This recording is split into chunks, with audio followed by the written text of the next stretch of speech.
Jose K Mani ഭ്രാന്ത് പറയുകയാണോ എന്ന് തോന്നിപ്പോകും. അല്ലെങ്കിൽ പിന്നെ പ്രധാനമന്ത്രി മോദിയോട് തന്നെ ക്രൈസ്തവ ദേവാലയങ്ങൾക്കുമേൽ കാവിക്കൊടി കെട്ടിയ സംഭവത്തിൽ ഇടപെടണമെന്ന് പറയുമോ എന്നുള്ളതാണ്.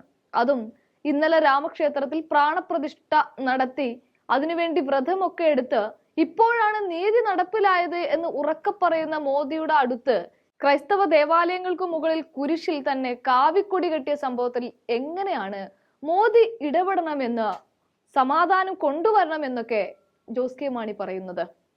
BJP ഭരിക്കുന്ന മധ്യപ്രദേശിൽ പോലീസ് പോലും നോക്കുകുത്തിയായി കാവിക്കൊടി കുരിശിന് മുകളിൽ പറക്കട്ടെ എന്ന് കരുതിയിട്ടോ അല്ലെങ്കിൽ ഭയന്നിട്ടോ പോലീസ് ഇടപെടാതെ പോയത്? ഭയന്നിട്ടാണെങ്കിൽ അത് BJP തന്നെയാണ്. ഇനി മണിപ്പൂരിലേക്ക് എല്ലാ ദിവസവും പറയുന്നതാണ്, ഒന്നുകൂടെ പറയുന്നു എന്ന് മാത്രം. അവിടുത്തെ ക്രൈസ്തവ സമൂഹം അക്രമത്തിന്റെ ഇരകളായി ഇന്നും നീറുമ്പോഴും നമ്മുടെ പ്രധാനമന്ത്രി അങ്ങോട്ടൊന്നും തിരിഞ്ഞു നോക്കിയിട്ടില്ല. അപ്പോൾ പിന്നെ മോദിയോട് ഇടപെടണമെന്നും സമാധാനം കൊണ്ടുവരണമെന്നും ഒക്കെ ജോസ് കെ മാണി പറയുന്നത് എന്തുദ്ദേശത്തിലാണ് എന്നതാണ്.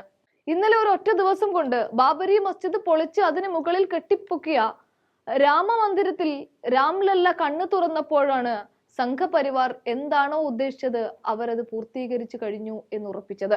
ഇനി എങ്ങനെയാണ് ജനാധിപത്യം പുലരുക എന്നാണ് രാജ്യത്തെ ജനാധിപത്യത്തെ വീക്ഷിക്കുന്നവർ പോലും ചോദിക്കുന്നത്. ഇതെല്ലാം മോദി എന്ന ഒരൊറ്റ ആൾ രൂപത്തിൽ നിന്ന് തന്നെയാണ് ചോദ്യങ്ങൾ ഉയരുന്നത്. അവിടെ മോദി ഇടപെടുക എന്നത് നിരർത്ഥകമായ കാര്യം തന്നെയാണ്. അതേസമയം BJP ക്രൈസ്തവ സമൂഹത്തെ ഒപ്പം കൂട്ടാനായി വീടുകൾ തോറും കയറിയിറങ്ങുന്ന കാഴ്ചയൊക്കെ നമ്മൾ കാണുന്നുണ്ട് എന്ന് കരുതി അതൊന്നും നടപ്പിലാകാൻ പോകുന്നില്ല. കാരണം ഇതൊരു ഹിന്ദു രാഷ്ട്രമാക്കണമെന്നുള്ള ഒറ്റ അജണ്ട മാത്രമേ RSSനും BJPക്കും ഉള്ളൂ. അതവർ പടിപടിയായി നടപ്പിലാക്കുകയുമാണ്. ഇന്നലെ നടന്ന ഈ വിഷയത്തിൽ പരാതിപ്പെട്ടിട്ട് പോലും കേസെടുക്കാൻ കൂട്ടാക്കാത്ത പോലീസിനെയൊക്കെ ഒന്ന് കണ്ണു തുറന്നാൽ കാണാനാവും. അല്ലാതെ മോദി ഇടപെടാനൊന്നും പോകുന്നില്ല.